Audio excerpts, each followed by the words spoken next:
Bienvenido a la función número 6 del arte, que es el crecimiento. Esta cápsula está basada en el texto de El arte como terapia del maestro inglés Alain de Botton, que él, ya lo decía, lo he dicho en otras cápsulas, lo ha trabajado con la obra plástica, con los cuadros, con la escultura, y yo me he permitido llevarlo a la literatura. Entonces esta es la sexta entrega de las 7 funciones del arte que ahorita te pondremos en pantalla. Las hemos ido generando en ese orden como el maestro Alain de Botton las pone, de la primera que fue el recuerdo hasta este momento que vamos con la del crecimiento. El crecimiento interior, el crecimiento intelectual, psicológico, espiritual. La apuesta del maestro Botton en este capítulo es una revisión objetiva, valiente y puntual de nuestros posibles prejuicios y defensas para con algunos aspectos o géneros del arte. ¿Qué situaciones cuando enfrento la obra artística me detienen a un diálogo, a un conocimiento profundo, porque tengo un juicio anterior, que es este prejuicio? No alcanzo a generar un juicio a partir del conocimiento con la obra, sino la cancelo porque vengo prejuiciado o prejuzgado con respecto a la obra para enfrentarme a ella. Y son defensas que tenemos para con algunos aspectos del arte. Sí, a lo largo de la charla voy a desarrollar que uno de los que descubrí, que lo sé desde hace mucho tiempo conmigo, en particular es la ópera. La ópera y en el teatro, la comedia musical. Tengo un prejuicio, no lo he logrado, no me gusta la ópera ni el teatro musical. Puedo destacar algunos aspectos. Voy a desarrollar a qué seguramente sea debido a eso. Cuando nos perdemos de alguna experiencia valiosa por negarnos a dialogar con la obra a partir de una conversación que no esté en lo estético, atención con eso, es decir, me pierdo de un elemento artístico, dejo de crecer ante el enfrentamiento con un elemento artístico, con una obra artística, porque genero un diálogo con esa obra que no está en el nivel estético, que está en otro, eso hace un prejuicio, o que no está en el nivel de la belleza o de lo terapéutico. Entonces esta obra la voy a ver porque el doctor, el psicólogo, mi amigo me la recomendó para estar en paz. Pero como la hizo un burgués, entonces no la veo. Ahí es donde trabaja el prejuicio, que en este momento el arte en su propuesta del crecimiento como un canal terapéutico nos puede ayudar a darle vuelta justo a esa situación. Estoy pensando en una amiga muy querida que en Europa, y bueno, en realidad en cualquier lugar, no entra a las iglesias. Ella no es creyente, ni yo tampoco, y creo que nadie en el grupo como tal lo somos del grupo de teatro, pero no entra a las iglesias, no ve los retablos, no ve la arquitectura, no ve las esculturas religiosas, porque tiene tema con la iglesia. Porque el asunto dice, estos cabrones gastan muchísimo dinero, tienen pedófilos, yo no entro a esos lugares. Y en realidad se ha perdido de mucho del arte barroco español, de la relación del barroco de las iglesias españolas, y compararlas con las mexicanas, toda esta situación artístico, estética, y además de saber del mundo. Es decir, eran personas y que tenían esos pensamientos y que resolvían su vida de alguna manera. Ella se lo pierde porque el Papa tiene mucho dinero. Entonces ahí hay un prejuicio que la función del arte del crecimiento nos va a permitir superarlo. O la chica muy querida que por broncas con los gringos, entonces se canceló. Yo le decía, te cancelas de la potencia más importante con respecto al arte del siglo XX, posiblemente desde finales del siglo XIX.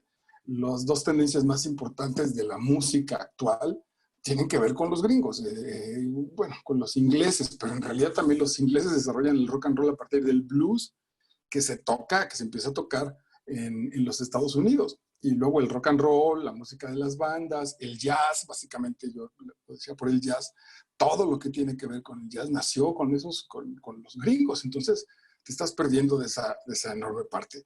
De las revoluciones en la situación estética, de la pintura, que digamos de los escritores, solo voy a mencionar al maestro William Faulkner. Entonces, solo porque es gringo, incluso muchos de esos artistas ni siquiera vivían o eran justo críticos de ese sistema del American Way, pero como nacieron allá, entonces esta mujer los tenía cancelados, no le entraban por ser gringos. Ese es el prejuicio que por medio del crecimiento podemos superar. Ese enfrentamiento con estos fantasmas de mis prejuicios de forma honesta van a generar un crecimiento en mí. Van a generar esta triada dialéctica de la tesis, la antítesis, y entonces la superación de estos dos encuentros me va a dar de nuevo en la síntesis una nueva posibilidad más amplia, más crecida para enfrentar los diferentes niveles, en el caso de la literatura, por ejemplo, de los niveles de lectura y profundizar. Dice el maestro Devoto, nuestros precarios mecanismos de defensa nos empobrecen.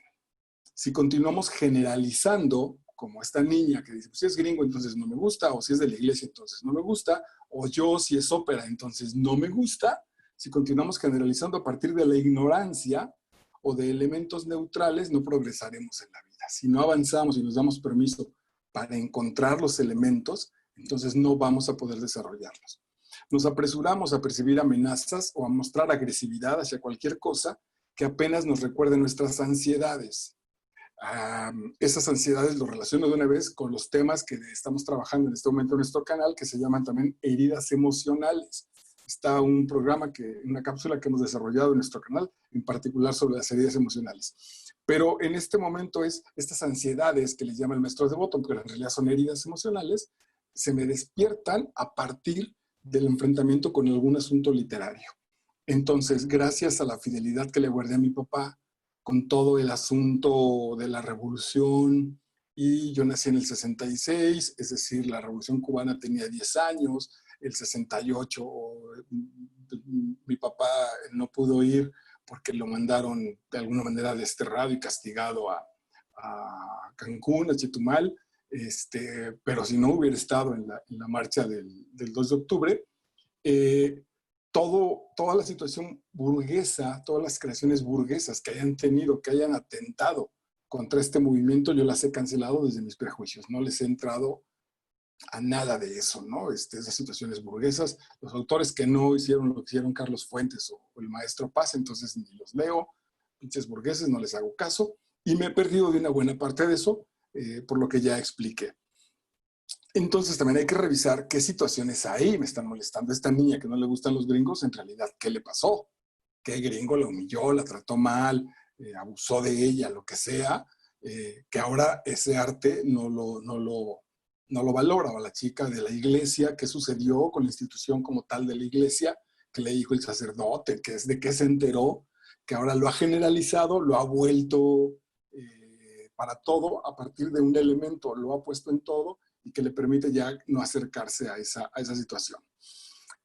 También puede suceder que pertenecemos a un ámbito profesional cerrado y esa situación determina que nos hagamos ciegos, que tengamos una visión contaminada. Aquí yo tengo muy claro que he dejado de disfrutar montones de obras de teatro porque están mal actuadas. Entonces, pues yo soy actor, me considero un buen actor, y entonces cuando voy a una obra y está mal actuada, el hecho de ser actor o de fijarme incluso ya no me, es decir, empiezo a descomponer la obra, no la veo como cualquier persona que va y se sienta y le cuentan una historia y se divierte y se compadece y sufre y bla, bla, bla. Yo lo logro muy pocas veces porque en general reviso que esté bien actuada, que el guión tenga sentido, si la escenografía, si la música estuvo bien utilizada, si el director falló, lo pudo haber hecho de esta manera. Lo veo desde un asunto profesional y eso en muchos sentidos bueno, supongo que me ha agudizado el sabor para algunas cosas, pero en general me he perdido de mucho. He pasado muy malos momentos viendo obras a mi consideración aburridas o películas que no me gustan porque estoy con ese afán crítico y no cedo, no concedo y digo, bueno, ok, está mal actuada, pero venga, no pasa nada. O ni siquiera me doy cuenta en que esté mal actuada. Con ese prejuicio podemos estarnos moviéndonos a partir de pertenecer a un grupo cerrado. Otro prejuicio que podemos elaborar son los temas vulgares que sacuden nuestra vulnerabilidad, ¿no? Entonces, no, pues yo el Marqués de Sade no le entro por velado, por guácala, qué feo. Entonces, en realidad estoy bloqueándolo para dar otro anuncio, ¿no? Es posible que sí me guste y que sí me prenda, que lo lea a escondidas, pero socialmente no me voy a dar ese permiso porque no, yo no. O si no entro a la iglesia porque yo soy muy liberal, yo no quiero que se ponga en duda la situación de mi proceso de revolución, porque de pronto entro a la iglesia, en realidad no pasa nada, ¿no? Se puede mostrar hasta mayor libertad pudiendo compartir los extremos de las posibilidades artísticas. ¿Qué soluciones tenemos ante estos prejuicios? ¿Cómo generamos este crecimiento personal a partir de la terapéutica que el arte nos propone? Uno, buscar puntos de encuentro entre la mentalidad del artista y la nuestra. Ese puede ser un buen elemento. Entonces me enfrento a una obra de arte y pienso, como yo le decía hace un momento con el asunto de la iglesia, qué problema estaba resolviendo la gente de esa época. ¿Qué problema estaba resolviendo? Algo que me costó mucho trabajo asumir, el arte abstracto, por ejemplo, en pintura, ¿no? ¿Qué problema está resolviendo la gente que pinta de manera abstracta? ¿Qué quiere resolver el novelista que descompone el tiempo, que descompone los personajes, que descompone las voces, la polifonía usada en Dostoyevsky, por ejemplo? ¿Por qué es tan complicado, según yo? ¿Qué propuesta hay? ¿Qué me quiere transmitir el creador a partir de esa obra? Y cómo hace eco con la mía, con mi propia voz. Por frágiles y sutiles que puedan ser estos elementos de unión entre el creador y yo, o por más que su obra pueda parecernos rara, ¿no? Lo he puesto en las artes plásticas, punto negro sobre fondo blanco. Y entonces la pregunta en clases es, ¿esto es arte? Y bueno, claro que sí, pero hay que saber por qué. Ahí hay que a lo mejor hacer un esfuerzo y acercarse a un texto, a charlar con alguien. Si es en un museo, pues tomar una visita guiada. Si es en un asunto literario, tal vez tenemos que leer algo antes, consultarlo con algún buen lector, con un maestro, etcétera, etcétera. Pero darle vuelta, crecer ante nuestro prejuicio.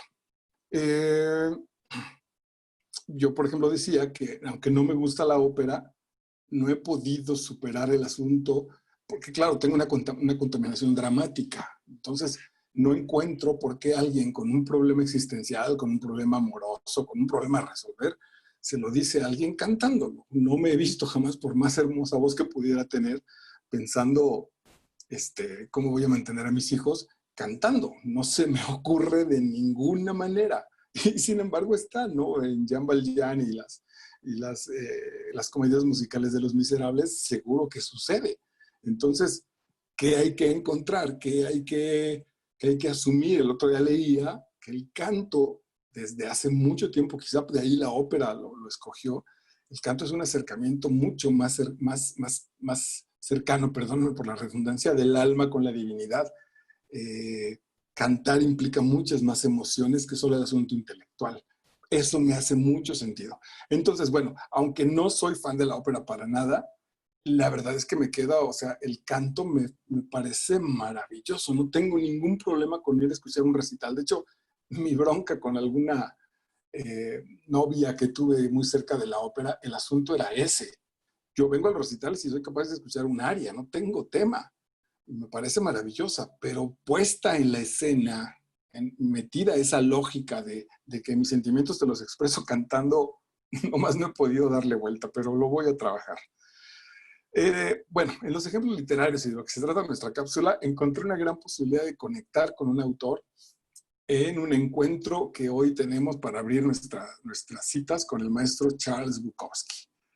Más allá de la moda de Bukowski, más allá de si eres chaval, o bueno, yo tengo, es decir, estoy jugando, estoy siendo sarcástico, yo tengo una amplia cultura porque leo a Bukowski, este pinche güey maldito, etcétera, etcétera. Más allá de eso, veamos qué sucede, qué mensaje hay, o sea, qué quiso decirnos de manera artística este tremendo sufridor o no, este neurótico o no, de Charles Bukowski. En su literatura cargada de realismo negro, como le llaman algunos, con este ahorro de convenciones literarias, es lo que plantea, a ver, a quitar toda la pendejada literaria, la voy a quitar, quiero pasar la realidad que veo, así como está. Tiene mucho sentido, porque ese es el mensaje. Es decir, voy a un restaurante y me dicen, ¿cómo quieres su carne? Y le digo yo, cruda. Y entonces el cuate me dirá, oiga, pero tantito, no, cruda. ¿Y cómo es cruda? Pues en un plato, se acabó. Oiga, le pongo salsa Maggi, hierba. No, no le pongas nada, la quiero cruda. Entonces, justo ahí me parece que tiene sentido la literatura de Bukowski, porque quería pasar eso. Entonces, no merece acompañamiento, no merece un dribbling ahí literario, cruda. Para muestra voy a leer, arreglé el cuento por cuestiones de tiempo, no lo arreglé, lo peiné por cuestiones de tiempo, este cuento de Bukowski que se llama Cojones. que está en un volumen del libro llamado Se busca una mujer. Entonces, bueno, si tenemos prejuicio con las groserías, con esta literatura que aparentemente no tiene nada de belleza, es un ejercicio de empezar a revisar de dónde puede venir eso, qué me duele cuando escucho a Bukowski. Cojones, no soy un hombre muy agradable. Yo siempre he admirado al villano, al fuera de la ley, al hijo de perra. Me gustan los hombres desesperados, hombres con los dientes rotos y mentes rotas y destinos rotos.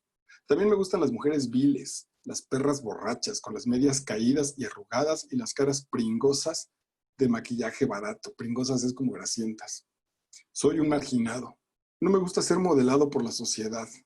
Una noche estaba bebiendo con Marty, el expresidiario, en mi habitación. No tenía trabajo, no quería tener trabajo. Solo quería sentarme con los zapatos quitados y beber vino y conversar y reírme a ser posible. Ven, ni siquiera hay un elemento artístico. No quiero escribir la gran novela. Es un hombre muy sencillo que quiere cosas básicas, quitarse los zapatos y echarse un trago. Me gustas, Hank, dijo Marty. Eres un hombre de verdad. Tienes cojones, dice Marty. Yo fui una vez minero y me peleé con un tío. Yo le había roto el seso. Lo metieron en una casa de locos. Escucha, dijo Marty, quiero pelear contigo. ¿De dónde salió? Están charlando, echándose unos tragos y este loco le dice, quiero unos madrazos. El primer golpe es tuyo. Anda, pega, le ofrece a Bukowski. Me volví de pronto y le pegué un directo de derecha en medio de la cara. Vino hacia mí, me pegó en lo alto de la nuca y me tumbó. Caí sobre un saco de papel lleno de vómito y botellas vacías. Imaginen el espacio, pues ni siquiera limpiado el vómito. En la puerta estaba nuestra casera. Señor Chinaski, dijo ella, quiero que sepa. No es usted mi tipo, la interrumpió. No quiero follar con usted. Escuche, dijo ella, le vi meando anoche en la puerta de al lado. ¿Alguien ha estado también meando dentro del ascensor? ¿Ha sido usted? Y dice Bukowski, yo no meo en los ascensores. Estaba demasiado borracho para enterarse. Cerró la puerta y se fue. Unos minutos más tarde estaba sentado bebiendo vino y tratando de recordar si había meado en la puerta vecina cuando se oyó un golpe en mi puerta. Adelante, dije.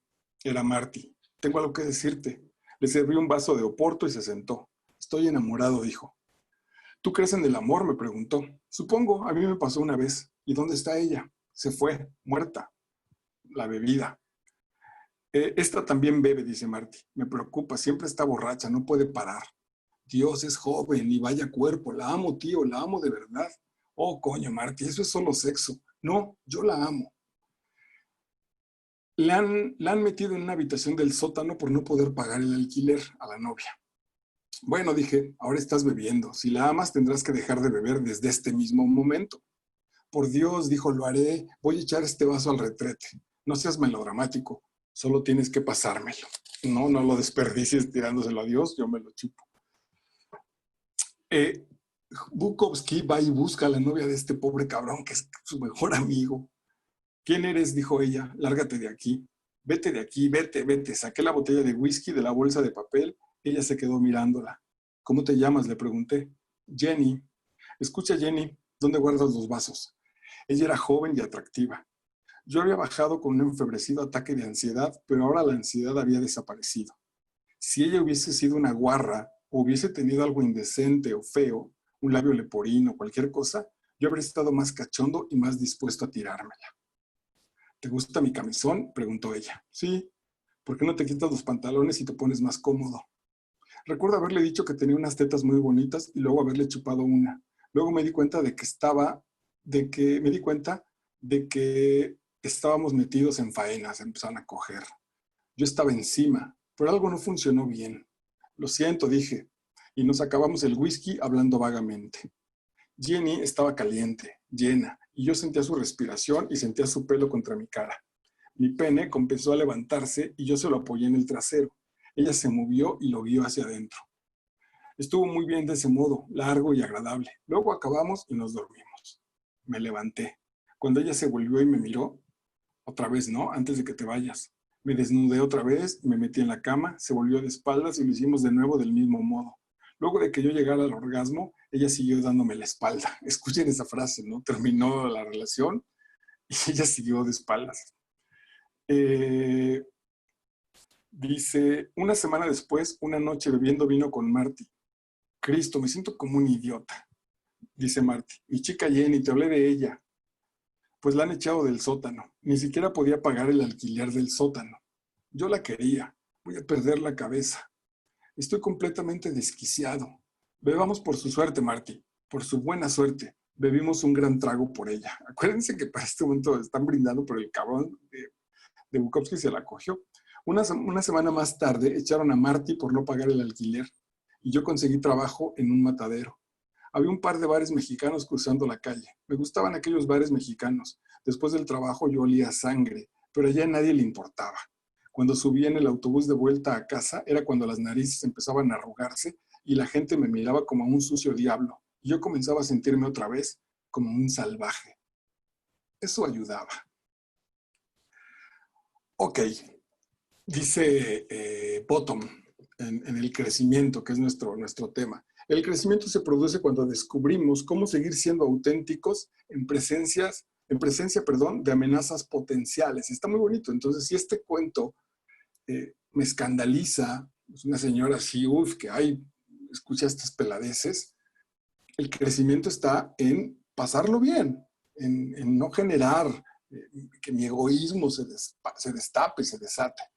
La madurez es la posesión de habilidades para enfrentar la realidad, es decir, existe, se muestra, ahí está, no me peleo. ¿Qué sentido tiene? ¿Por qué publican esas porquerías? Hay cosas mejores, no pasa nada.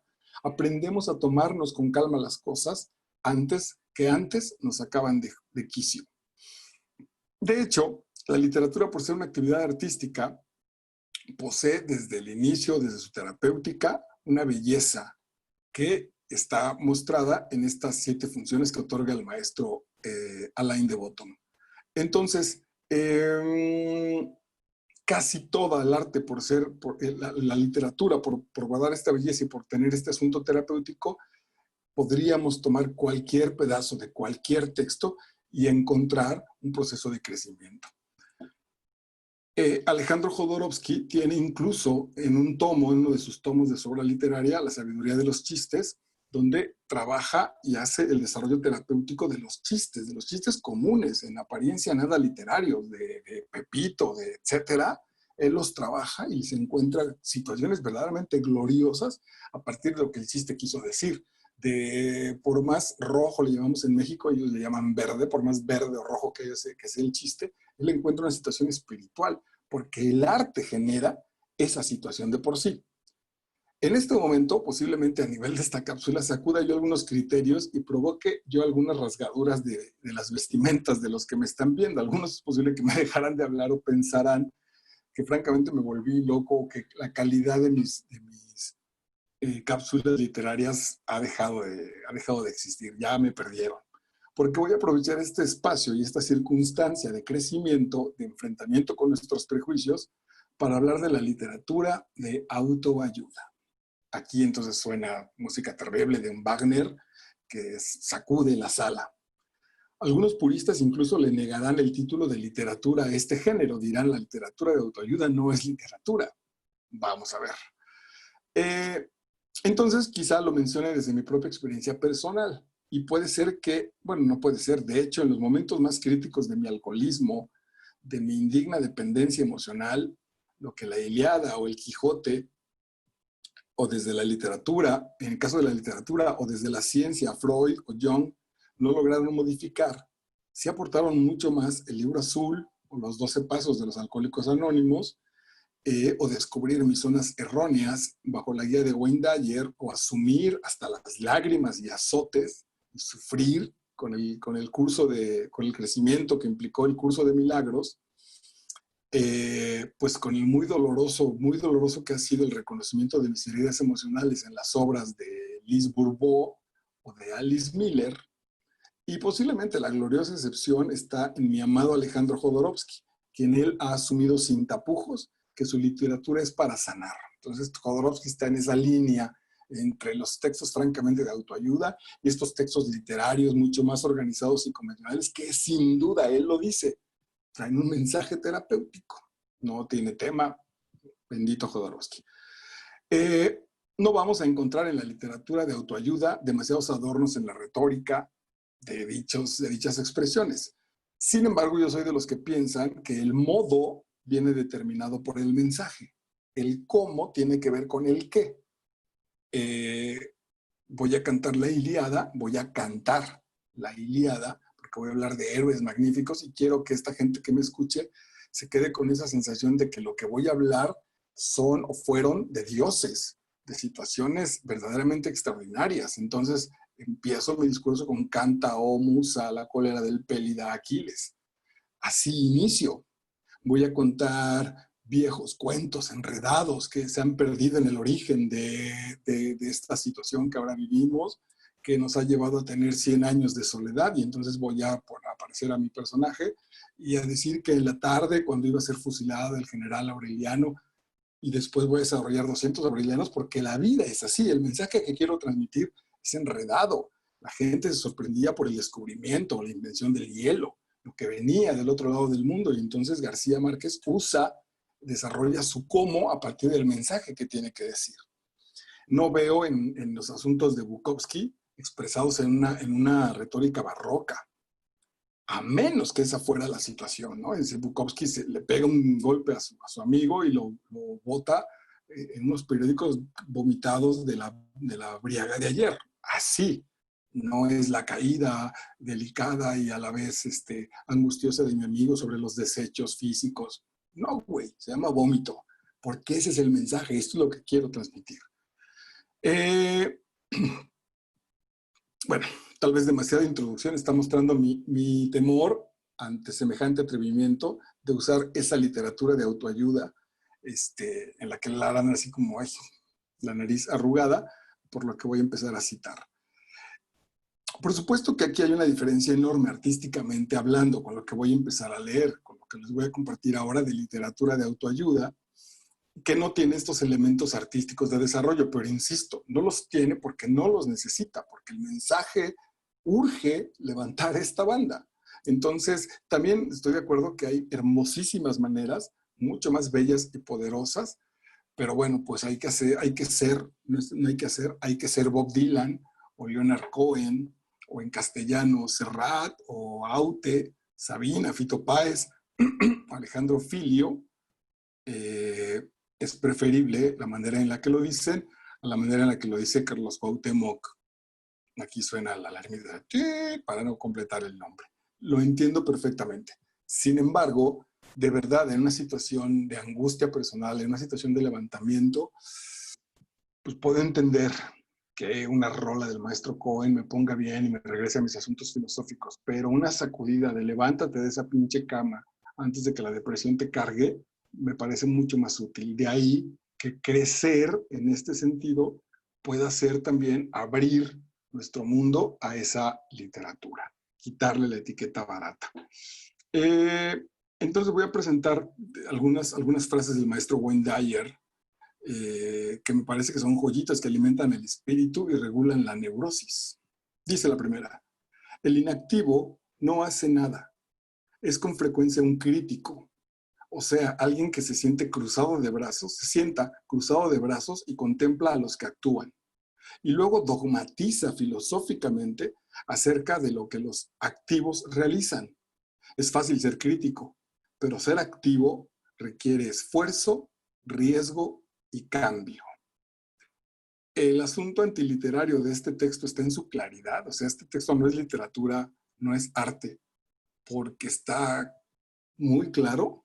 La respuesta es sí, justo por eso no es un gran arte, porque no tiene esta construcción, este tejido, porque no está escondiendo, porque no es metafórico, es directo, pero usa las letras, tiene un mensaje y pretende algo muy sano, algo verdaderamente valioso, levantar un cabrón que posiblemente está deprimido, que está atorado con su cabeza y que no ve acción.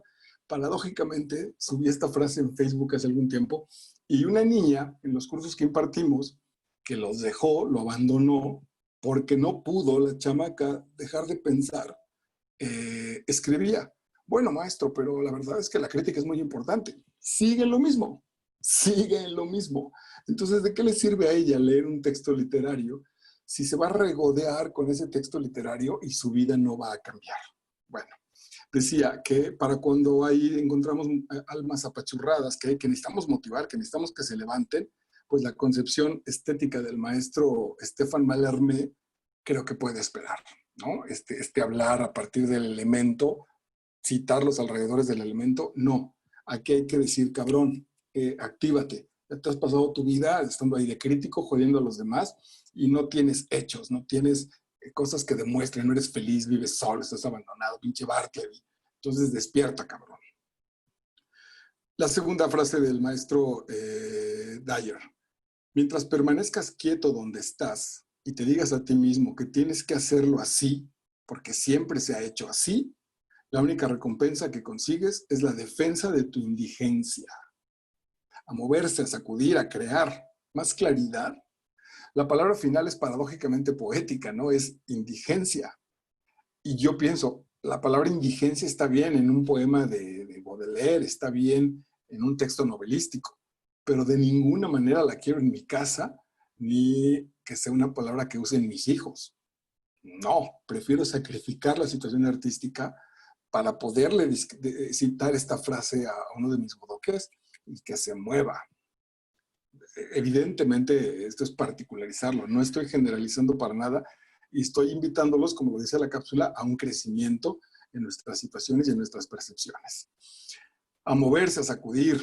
Decía, no lo quiero entre mi casa ni las personas que amo como una característica de su estado emocional. La tercera del maestro Dyer. La forma suprema de la ignorancia es rechazar algo de lo que no sabes nada. Hace poco una ex amiga, bueno, yo creo que todavía, pero tenemos mucho tiempo que no nos vemos, yo creo que ella no sabe que yo estoy dedicado al coaching, o a lo mejor se me mandó la indirecta, y entonces digo, perdón, coaches, pero yo no soy tema de eso, yo esa cosa no va conmigo. No contesté, no me lo preguntó de manera directa, pero la pregunta sería, ¿y lo conoces? ¿Sabes de qué se trata? ¿O estás a partir de un prejuicio? ¿O te fue mal con un coach? ¿Te fue mal con un texto y lo estás generalizando? Estás diciendo, no, yo a esta madre, imposible, no le voy a entrar, me parece que no es digna. Revísalo con mucho cuidado. Quizá esta última frase, la forma suprema de la ignorancia es rechazar algo de lo que no sabes nada, la reconozco también como una prevención de un posible ataque de los puristas que he decepcionado ante esto que estoy leyendo. Entonces, bueno, pues no me queda más que defenderme y decir, bueno, ¿y conoces este tema o solo estás criticando desde tu tribuna? Estos aforismos de Dyer están integrados en su obra Caminos de Sabiduría. Ok, se aparece uno más. Seré como un visitante de esta tierra, participando de sus bendiciones y llevándome sus dones. No serviré ni seré servido. Buscaré el fin en mí mismo. Listo. Sencillez, verdad y claridad, ¿cierto?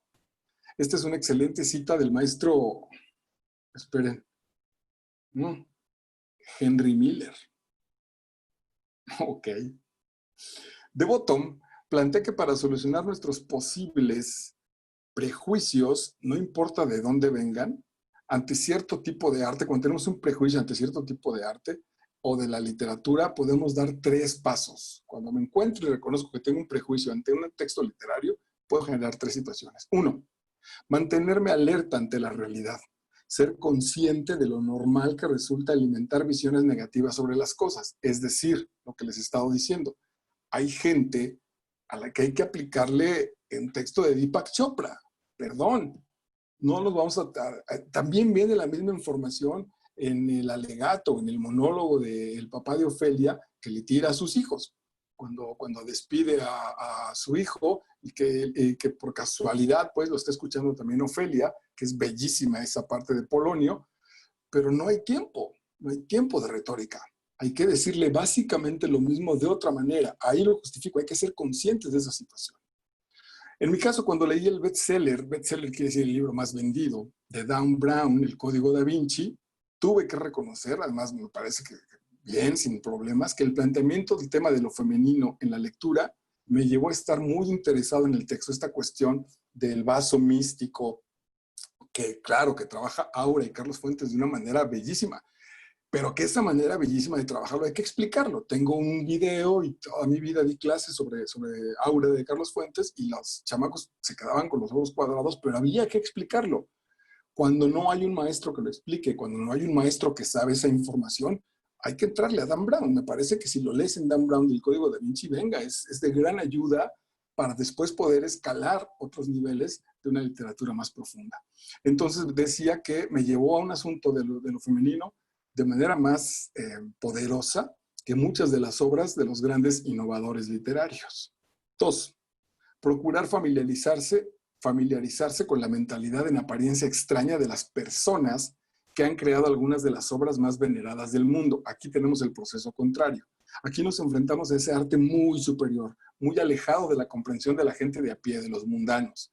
Aquí es donde se requiere la buena ayuda de los mentores, no se diga un maestro a nivel profesional en una carrera, o no, de los amigos. Aquí, por ejemplo, me siento muy agradecido con la paciencia enorme de mi maestro Esteban Mendoza para acompañarme y explicarme y escucharme poco a poco a aprender a escuchar los cantos de la Ilíada. Justo ese fue el gran elemento que estoy jugando a propósito con lo que hacía Esteban conmigo, que no era leer la Ilíada.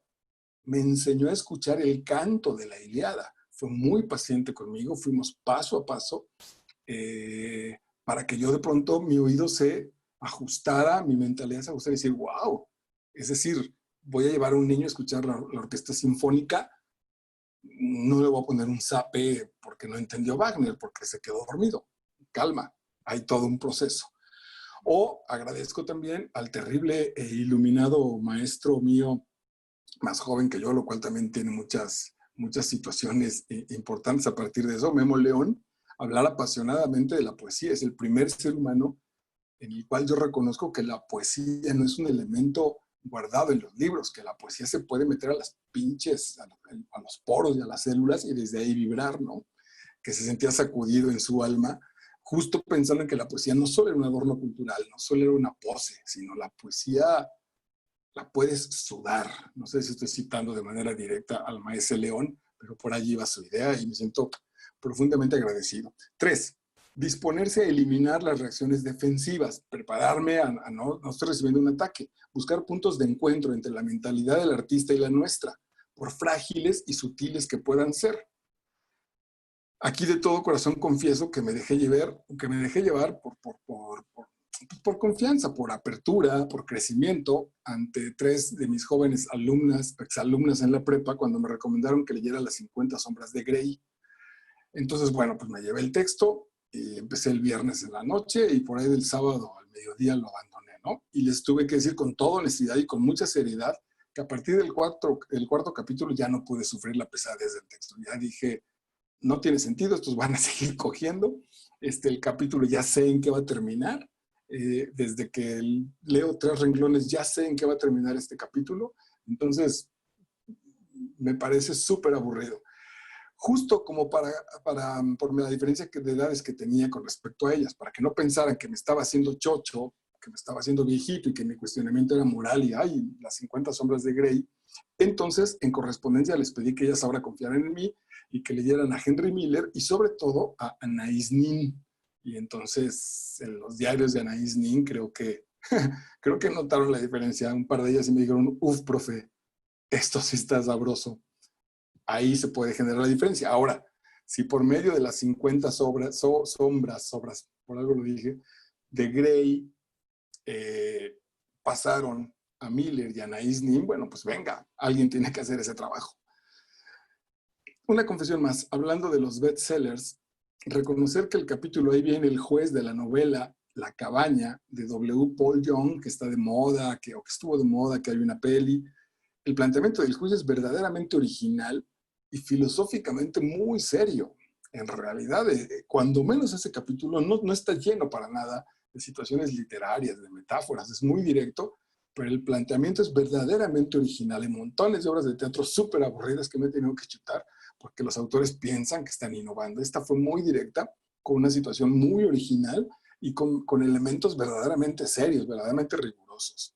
Y tengo que reconocer que en la novela de La cabaña, algunos encuentros entre los personajes me han provocado tremendos lagrimones. Ha sido uno de los libros en los que he tenido que llorarle de manera sabrosa. Finalmente, Voy a cerrar con frases del libro más importante hasta ahora en mi historia personal, el libro más importante de mi vida. No quiere decir que sea el libro más importante en mis gustos estéticos. No lo es. Tampoco es un bodrio. Pero es el libro más importante de mi vida. Es el libro que posiblemente me ha hecho crecer más en la vida.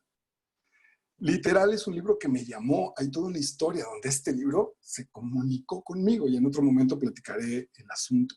Y cuya compra fue milagrosa. La librería donde estaba, los 2 tomos, que me acuerdo que los vi. Es decir, yo escuché en medio de una depresión espantosa, prendí el radio a las 11 de la mañana, bueno, les voy a contar la historia. Prendí el radio a las 11 de la mañana, yo estaba con las cobijas acá, no me quería levantar, había tenido un insomnio brutal. Y entonces recomendaron el libro y yo me acordé que ese libro yo lo había visto en una librería rumbo a unas sesiones que estaba yo tomando a partir de Hombres contra la Violencia, se llamaba ese grupo. Entonces me pareció, me llamó la atención a la hora que crucé la calle, volteé y vi el libro y solo me llamó la curiosidad. Bueno, regresé a la librería, regresé 2 minutos antes de que la cerraran, los libros ya estaban apartados, no sé con qué cara me vio el señor que me vendió uno de ellos y me dijo, yo me arreglo después con el cliente, llévate este. Bueno, así fue. Alguna vez muy emocionado porque era el libro más importante de mi vida, se lo presté a una novia, le dije, mira, dale una repasada de esto, es maravilloso. Lo abrió, así en calor directo, lo abrió, vio la pasta, lo abrió, vio el título y me dijo, no, tú no lees esto, ¿verdad? Con una cara de desagrado, de rechazo impresionante, tan impresionante que la estoy exponiendo ahorita. Y les prometo que le bastó a ella leer la portada y yo no sé si 4 renglones. No leyó 10 renglones, de eso estoy seguro. Cuando empezó a leerlos, no llegó al 10º renglón, cuando este prejuicio del que les estoy hablando apareció y me dijo, tú no eres capaz de leer esto, ¿verdad? El libro es un curso de milagros. El autor, el Espíritu Santo. Neta. Capítulo 1 de El curso de milagros. Lo voy a mostrar.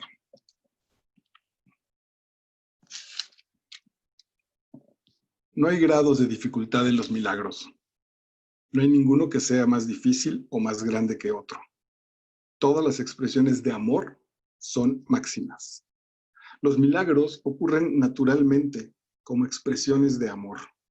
Todo lo que procede del amor es un milagro. Todos los milagros significan vida y Dios es el dador de la vida. Los milagros son hábitos y deben ser involuntarios. No deben controlarse conscientemente. Los milagros seleccionados conscientemente pueden proceder de un falso asesoramiento. Los milagros son naturales. Cuando no ocurren, es que algo anda mal. Todo el mundo tiene derecho a los milagros, pero antes es necesaria una purificación. Los milagros curan porque suplen una falta. Los obran aquellos que temporalmente tienen más para aquellos que temporalmente tienen menos. Cuando se obran milagros con vistas a hacer de ellos un espectáculo, es que no se ha comprendido su propósito. La oración es el vehículo entre lo creado y el creador. Los milagros cancelan el pasado en el presente y así liberan el futuro. Son convincentes porque proceden de la convicción. Sin convicción degeneran en magia. El uso no creativo de la mente. El tiempo cesará cuando ya no sea útil para facilitar el aprendizaje. Los milagros aumentan la fortaleza del que da y simultáneamente le dan fortaleza al que recibe. Los milagros trascienden el cuerpo, son cambios súbitos al dominio de lo invisible, más allá del nivel corporal. Por eso es por lo que curan. El milagro es el máximo servicio que le puedes prestar a otro. Los milagros hacen que las mentes sean una en Dios. Los milagros despiertan nuevamente la conciencia de que el espíritu, no el cuerpo, es el altar de la verdad. Este reconocimiento es lo que le confiere al milagro su poder curativo.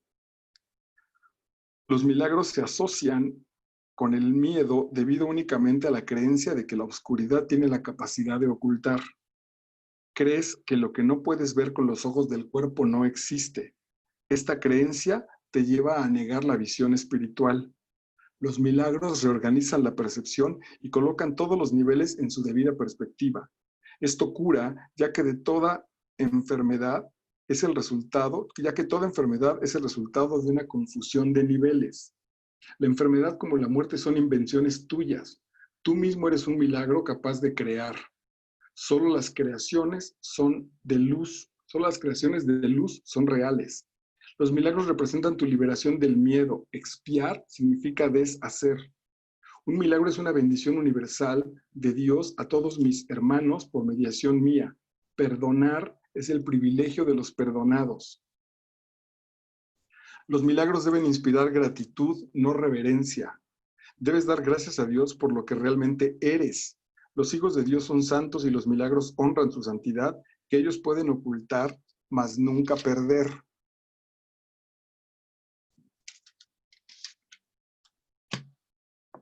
Espero que esta cápsula ayude a tu crecimiento.